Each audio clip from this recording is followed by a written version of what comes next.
Well, good morning. We are in week 4 of a 6-week sermon series on stewardship called Treasures. And we have a theme verse we've been working to memorize. So if you've got your bulletin with you, you can take a quick peek as a refresher. And then we'll put this away and try to say it from memory. Are you ready? Okay. Let's try it without peeking. Where your treasure is, there your heart will be also. Good job. Let's have a prayer together.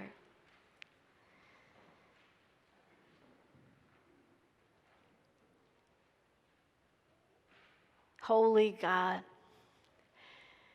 you are the giver of such love and grace and mercy for all of us. Lord, help us to not only be recipients of that love, but help us to just overflow out of us and also be a blessing to others, all others. And Lord, this day,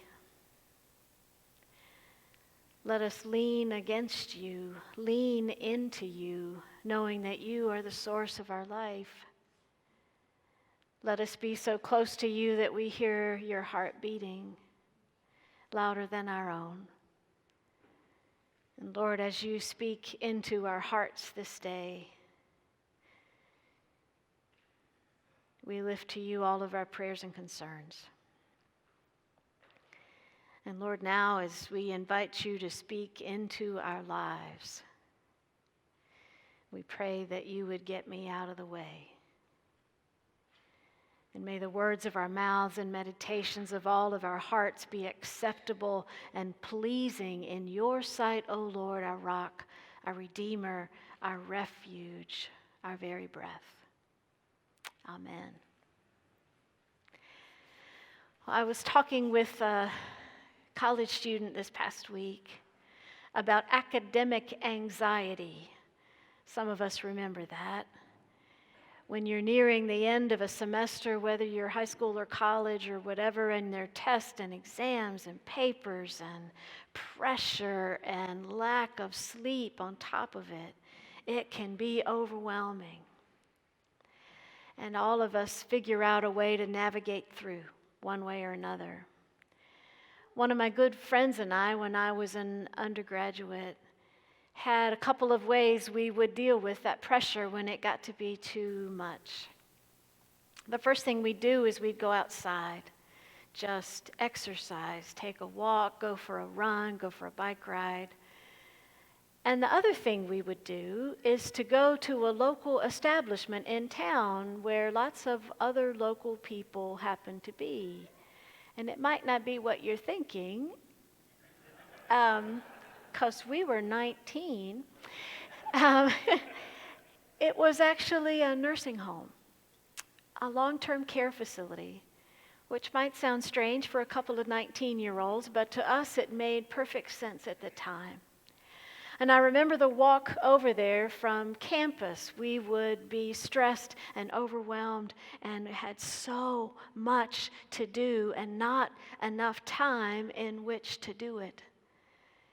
And we were feeling so just under that pressure. And then we go into the nursing home and we spend about an hour visiting with people, hearing their stories and reading their mail to them and praying with them and singing with them.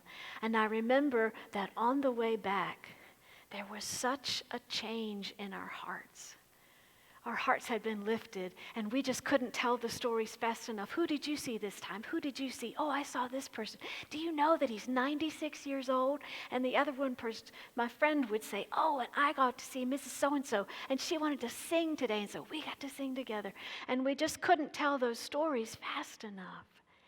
There had been such a change, and our hearts were lifted because we had just been a conduit of God's grace and love to someone else. And we had just gotten the opportunity to be a blessing in someone else's lives And that comes with such a gift attached to it. Sharing God's love makes us a conduit of it, not only a recipient. And we still had so much work to do. And we still didn't have enough time in which to do it. But oh, were we ready to sit down again and start. In the midst of that, we were blessed to be a blessing. It changes us. That's the way it works. Recipients become givers. When we share what we receive from God, it is not lessened, it multiplies. God's got funny math that way, because there is such joy in that kind of giving. It's what we read about, what Bill read for us in the scripture today. The passage he read comes from a letter that was written to the Corinthians, one or two letters probably combined. And as with all letters in the New Testament, it's written to specific people at a specific time in a specific place. So since you're reading someone else's mail, it helps to understand the context. So what was going on when this was written? A lot. Paul had a long relationship with the faith community at Corinth and all of the ups and downs that come with it. He had visited that church a couple of times, and in one of those visits, someone started talking about him, verbally attacking him like church bullies will do. And Paul got upset. He was upset that other people weren't standing up for him, and so he left. And he told them he'd be coming back. He wrote a harsh and frank letter to them, which has since been lost. But he decided instead of going back himself, he'd send somebody else. So he sent Titus, this trusted companion of his. And Titus came back and told Paul things were improving, but it was still a bit of a mess. Some had rallied around Paul, others had not. The bullies were still fighting for power in the faith community. People were stressed, stuck in the problems and issues of the church, and they were infighting. So when Paul's writing this letter and he gets to the point where chapter 8 starts, he encourages them to go to the nursing home, so to speak, and experience the joy once more of being a conduit. Paul knows things are stressful and difficult, and it will be some time before that church is healthy and thriving again. But in the meantime, there is something they can do about it to refocus their hearts and their heads. Paul tells them about the Macedonians, another faith community having a severe ordeal with significant troubles and difficulties of their own. And Paul says, nevertheless, the Macedonians are in this joyful rebirth. Why? Paul says they've been giving generously to a collection that Paul was asked to organize for people in need.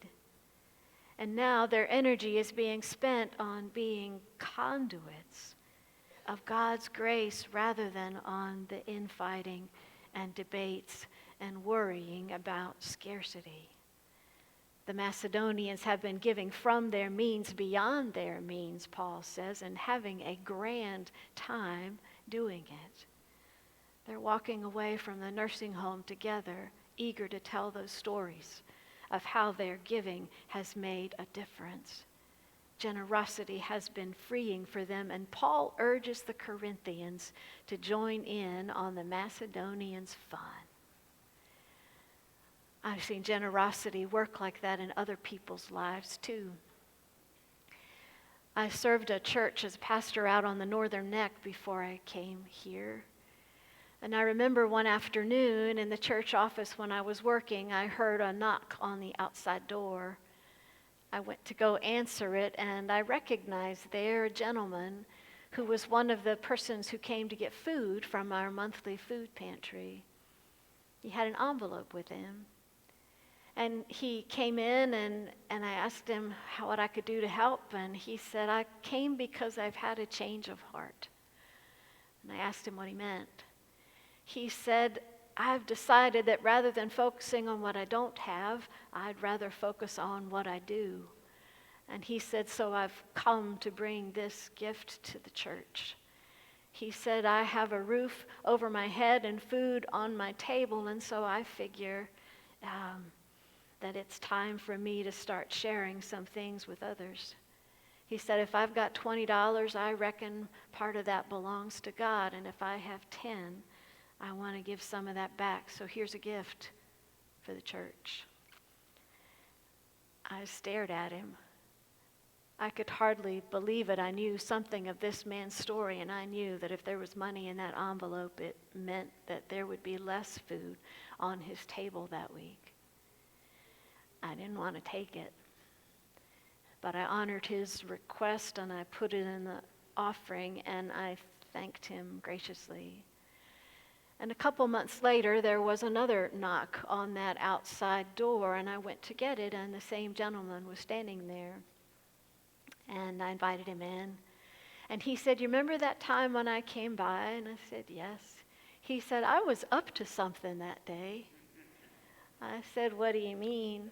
He said, I came because I thought if I gave money to God, God would give money to me, and I could pay my bills again. But that hasn't happened. I gave that money to the church, and I'm still broke. I wasn't sure what to say. And then he laughed, and he said, I'm happier. And I asked what he meant. He said, I'm still giving things away. It's fun. I'm still broke, and I'm happier inside as I'm helping people any way I can, even if I have no money to give them. I'm smiling because God is changing me, not my wallet, he said, but changing my heart. And he handed me another envelope for the church. That's an incredibly humbling thing to receive. And I put it in the offering. And he was grinning from ear to ear as he left. Paul wrote that the Macedonians were begging for the privilege of sharing in ministry and helping somebody else. Well, there stood the Macedonians on the church office doorstep in front of me, giving from their means and beyond them and having a ball while they did. God amazes me. But generosity of spirit, when it has something to do with God's love and grace, well, it's like that. And it always seems to work that way. I was listening to the radio last week and heard someone call in and say that she went to the coffee shop that morning, and the person in front of her paid for her coffee. So she paid for the coffee for the person behind her. And then that person paid for the coffee for the person behind him. And on it went, she said, for about 10 minutes. And she said it just changed the whole atmosphere in the coffee shop. It was like they were having a party, she said. What a joy it was to be blessed, to be a blessing for someone else, sharing love and grace as conduits for one another. Bearing gifts that keep on giving can change not only a coffee shop, it can change us. And Paul tells the Corinthians it can change a church. I contacted a friend of mine who's active in his church and gives and tithes regularly, and knowing I had to write a stewardship sermon this week, which is not one of a pastor's favorite things to do. I asked him what stewardship means to him. And he said, first off, churches worry too much about finances. That if we're putting God first, joining God in what God is up to in our communities, then giving will come, because we will want to be part of that. Because stewardship, he said, is a spiritual discipline, and it's less about the church's need to receive and more about our need to give and share what God has given us. And we don't want to miss the fun of that. He said this then: and I'd never heard this before, I give because I know how the story ends. I asked him what he meant. He said, well, here's an example, right? He said the presidential campaigns are ramping up right now, and so he said on the news every day, I hear the president and candidate hopefuls and other politicians pointing out what's wrong and blaming others for it. And he said, and the news I hear otherwise is troubling too. But he said, I know that's not the end of the story. I know that God is in the process of writing a story that is about redeeming and reconciling our communities. And I want to put my weight and focus there. As I see that my church is making a difference in the local community and in people's lives every day, and lives are being transformed, including my own. And since I want to be part of what God is already up to, my church is the best way I know how to do that. I'm humbled, too, that I get to be part of it. And I thought, thank you very much, because that is the stewardship sermon. And I don't need to write one now. I'll just share what he said, because that was really good. And here's a Macedonian if I ever saw one. My friend has been through difficult cancer diagnosis, transplants, loss of a job, mountains of medical bills, and the loss of family. And here he is still teaching me about faith and wanting with all his heart to have the privilege of being part of what God is up to in the world. It's kind of the way gratitude works. Generosity of spirit becomes its own act of defiance against all that is not what we want it to be. As money is this strange thing. We don't like to talk about it. We love it. We hate it. It comes with opportunities and frustrations and hopes and fears, and it comes with decisions, right, that we have to make. Some we do well, some we don't. Some are always a struggle. Money can help us. It can hurt us. Sometimes we feel like we never have enough. What is enough? I don't even know. I've known people consumed by it who had a lot of it. I've known people consumed by it who had very little or none. And I've known far too many relationships break up over it. I think Jesus knew we'd have challenges with it, which is why he talked so much about it. And boy, does it not need to define us. I think Jesus would rather other treasures define who we are. The kind, he says in Matthew 6, that moths and rust cannot destroy, the kind that no one can steal from us. The kind that keeps on giving. Generosity takes the focus off ourselves and puts the focus on God and lightens our hearts. It means we get to be part of something life-changing in this world and the next by joining God at work through the church in this community. Going to the nursing home, so to speak, changes things, changes our hearts. The man from the food pantry experienced that. So did my friends. So did the coffee drinkers in that coffee shop that day. How about you? J. Paul Sampley writes in his commentary on 2 Corinthians that every encounter with another person is an opportunity to be a channel of God's grace, to pass it on. And grace achieves its goal. It becomes the grace it was intended to be, only as it reaches ever more and more people in love. Grace finds an expression through us into community, through our time, our talents, and our resources. As recipients of God's grace, we get to become givers of it, blessed to be a blessing since the time of Abraham. How does that work here? Well, we know how the story ends.